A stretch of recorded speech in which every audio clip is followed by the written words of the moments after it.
एक तास डोळे मिटून एका आसनी सुखासनात बसणं सुद्धा लोकांना परवडत नाही. त्यांच्या खिशाला नाहीच परवडत. काही करायचंच नाहीये, कुठला काडीचा खर्च नाही तरी ते खिशाला परवडत नाही. वृत्तीला त्याहून परवडत नाही आणि मनाला तर त्याहून परवडत नाही. मग कसं तप करणार सर्वसामान्य माणूस? तरी सुद्धा यातनच तप करणारी सर्वसामान्य माणसं कुठेतरी सुरुवात करतात, साधक होतात. पण मग ते आणखी कोणत्या डेस्टिनेशनला जातात त्या विषयात आपण पडायचं नाही. कारण मुळात आधी तप करताना किंवा ध्यान करताना कोणतीही अपेक्षा न करताच मुळी ध्यान करायचं असतं. त्याचा निरंतर अभ्यास करायचा असतो. अपेक्षा रहित जेव्हा ध्यान होतं ना, त्याच वेळेला परमात्मा तुमच्या अंतरंगात डोकावतो. तोपर्यंत परमात्म्याला काही घेणं देणं नसतं तुमच्याशी. कारण ज्याची तयारीच नाही तिथे परमात्मा स्वतःहून प्रवेश करेलच कसा, किंवा गुरुतत्व प्रवेश करेलच कसं, हा मोठा सवाल आहे. आता आपण गजानन महाराजांच्या विषयी पुन्हा एकदा राष्ट्रसंत तुकडोजी महाराज काय म्हणतात ते ऐकूया. राष्ट्रसंत तुकडोजी महाराजांची या आधी गजानन महाराजांच्या वरती केलेली रचना आपण पाहिलेली आहे. आता ही रचना ही 4 कडव्यांची आहे.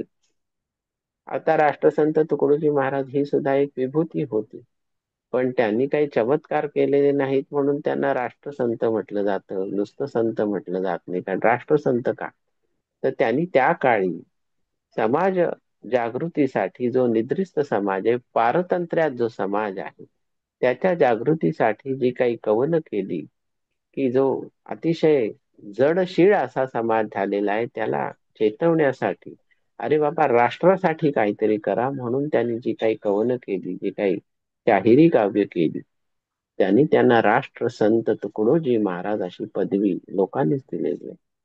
मग हे राष्ट्रसंत जे तुकडोजी महाराज होते त्यांना ह्या सगळ्या संत मंडळींबद्दल अतिशय अपार अशी ओढ होती. त्या ओढीपोटी त्यांनी गजानन महाराजांच्या वरती आणखीन एक कवन केलं. ते कोणतं आहे?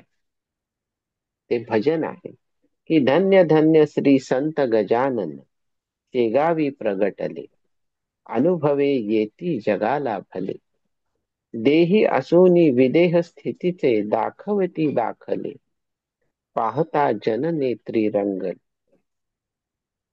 अपूर्व योगी परमहंस हा पाहता मन रंगले, सोडूना वाटतसे पावले, शेगाव नगर दुमदुमे जशी पंढरी, जन अफाट येती भाविक वारी करी, राजे महाराजे लोळती चरणावरी, नग्न दिगंबर योगीराज हे सद्भक्ता पावले, अनुभवे येती जगाला भले, लहर ज्यावरी झाली कृपेची सुदैव त्या लाभले, अवकृपे वंशनाश पावले. लक्ष्मण घोड्याची कथा ऐकली, अवकृपा ओढवून घेतली ना ते.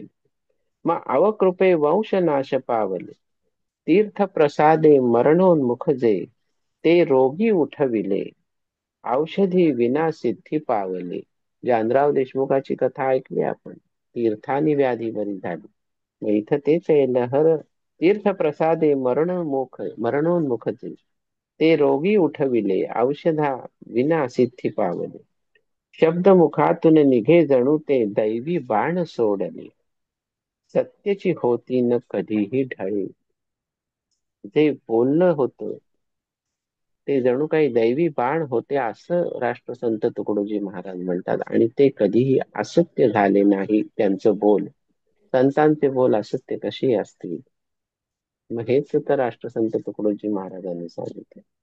सामर्थ्य जयाचे अगाध वाटे किती, अग्नी विण चिलमी मधून धूर काढिती, जन असंख्य ऐशा लीलेला पाहती, सद्भक्तांना ब्राह्मण रूपे क्षेत्र दर्शन दिले, अनुभवे येती जगाला भले, पाण्याविन एक विहीर कोरडी. आता ही भास्कर पाटलाची कथा आहे.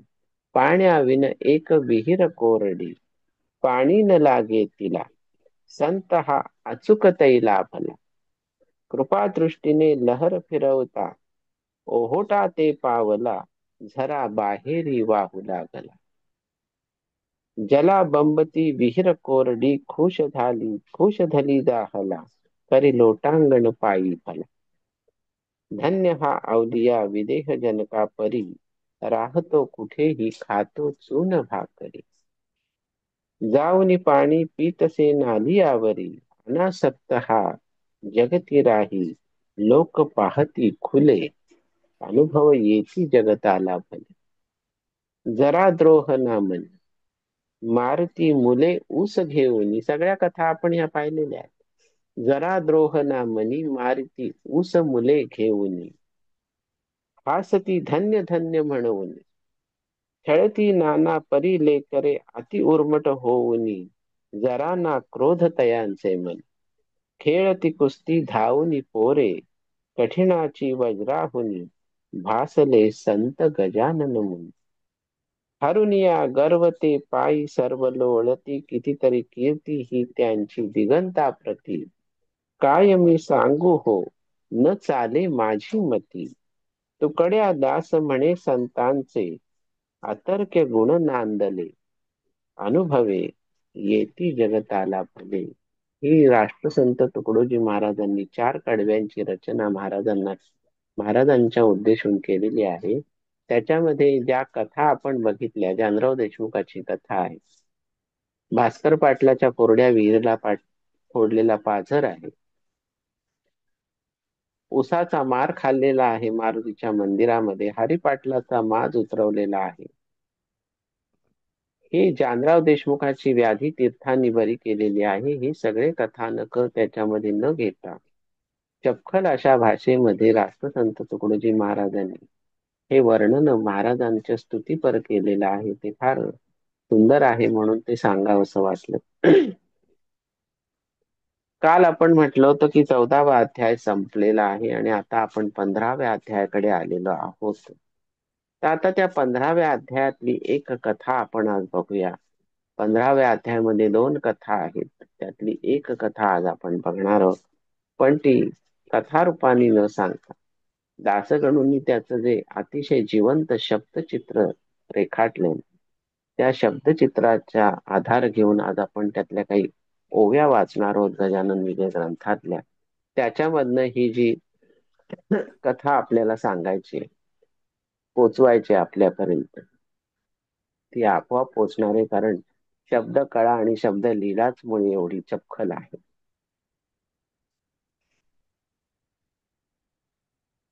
काय आहे ती कथा? असो. आता असो हा शब्द कुठे येतो दासगणूंच्या ग्रंथामध्ये, की पहिल्या कथेनंतर जेव्हा दुसरी कथा सुरू होते त्यावेळेला तो हा शब्द वापरतात की पहिली कथा संपली. मग आता त्यांनी तसंच वापरले. असो करवीर कोल्हापुरीचा द्विज चित्पावन जातीचा श्रीधर गोविंद नावाचा काळे उपनाव जयाचे, म्हणजे श्रीधर गोविंद काळे असं त्यांचं नाव होतं. कुठले होते? कोल्हापूरचे. तो गरिबीच्या स्थितीत गेला इंग्रजी शाळेत आंग्ल विद्या शिकण्याप्रत मॅट्रिक परीक्षा पास झाला. त्या काळी मॅट्रिक होणं म्हणजे केवढी मोठी गोष्ट. पुढे कॉलेजात गेला, ही पण फार मोठी गोष्ट. परी इंटर नापास झाला. तेव्हा इंटर सायन्स वगैरे अशी पद्धती होत्या. इंटर म्हणजे मला वाटतं FY आणि SY मधलं काहीतरी, किंवा FY मध्ये फर्स्ट इयर किंवा सेकंड इयर मधली कुठले तरी असेल, किंवा फर्स्ट इयर असेल सेकंड इयर, इंटर म्हणायचे त्याला. परी इंटर नापास झाला म्हणून फिरत राहिला वर्तमानपत्रे वाचित. आता कशाला वर्तमानपत्रे वाचित होते? तो केसरी पत्रात, केसरी या वर्तमानपत्रामध्ये वाचले ओयामा टोगो चरित्र. तेणे त्याच्या मनात वृत्ती एक उठली अशी, आपण जावे विलायतेला यंत्रविद्या शिकण्याला. उगे भार भूमीला होण्या माझी अर्थ काय. टोगोयामा दोघे जण प्रथमता ज्ञान संपादन अभ्युदया कारण जपान आणि ते जाहले.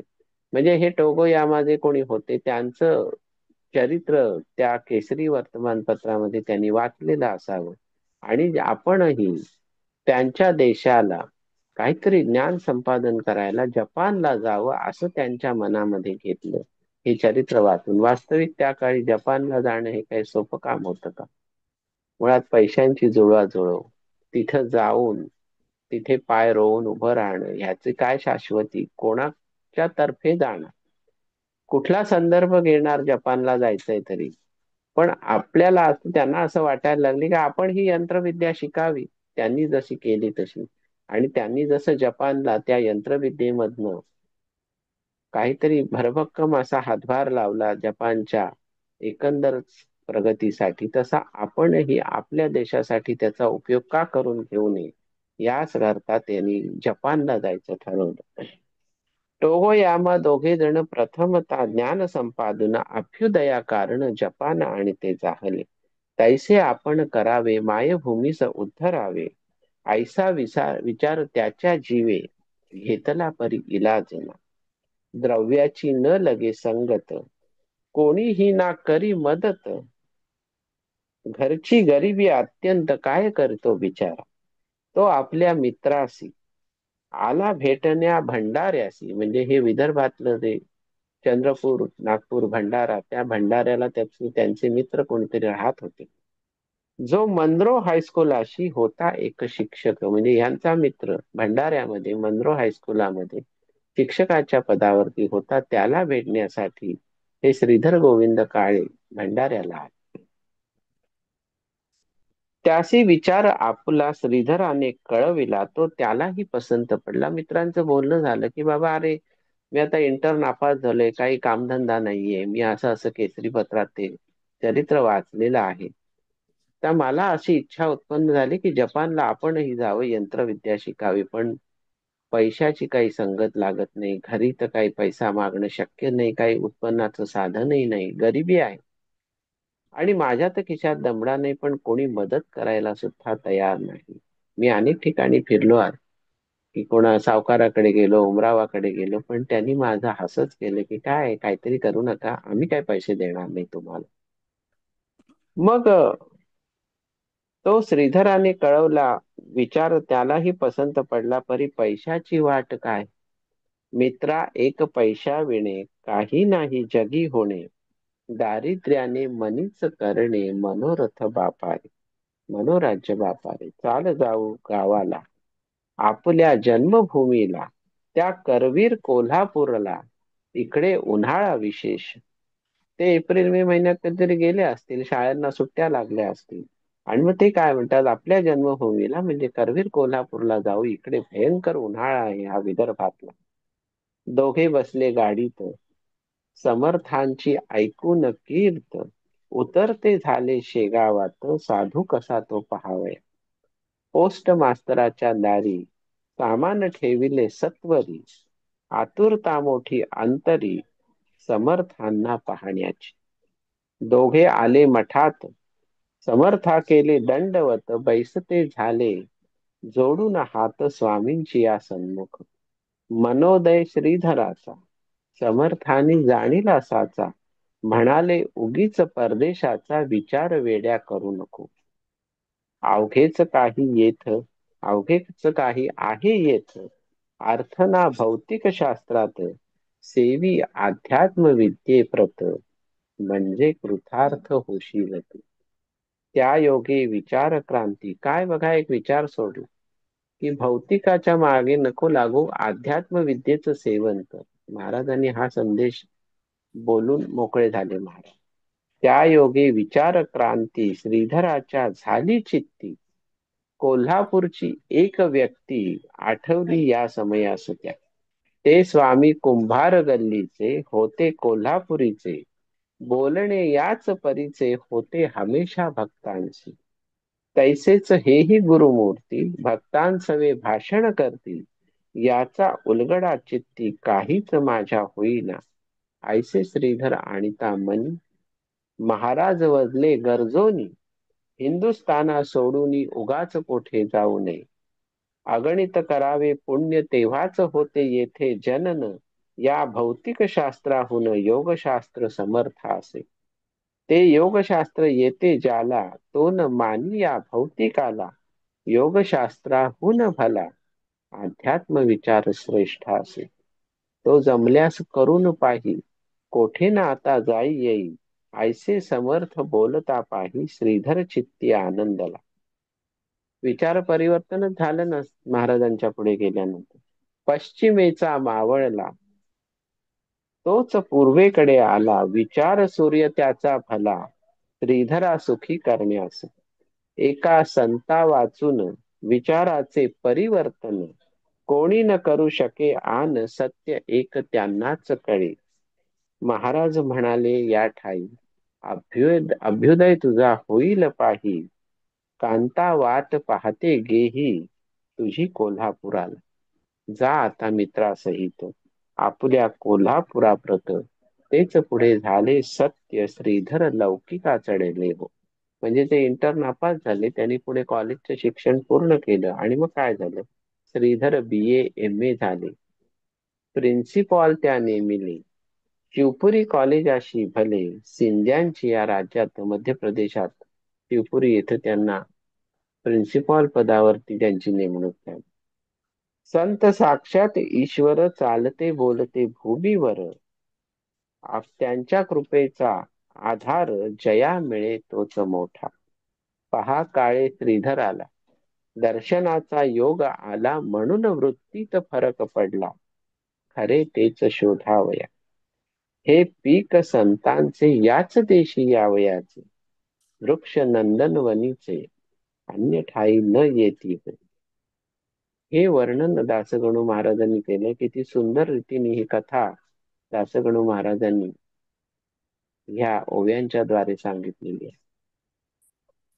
मग माणूस जेव्हा भरकटतो ना, ती विचार भरकटतात त्याचे की मनासारखं तर काही होतच नाही. मग आता काय करायचं, मग कुठेतरी एक तो डोक्यामध्ये विचार होतो की नाही, आपल्या इथे आपल्या देशात काही होत नाहीये, तर आपण परदेशामध्ये जावं. पण भाग्यात जर तीही गोष्ट लिहिलेली नसेल तर परदेशात जाऊन सुद्धा हाती काही लागत नाही, अशी अनंत उदाहरणं आहेत.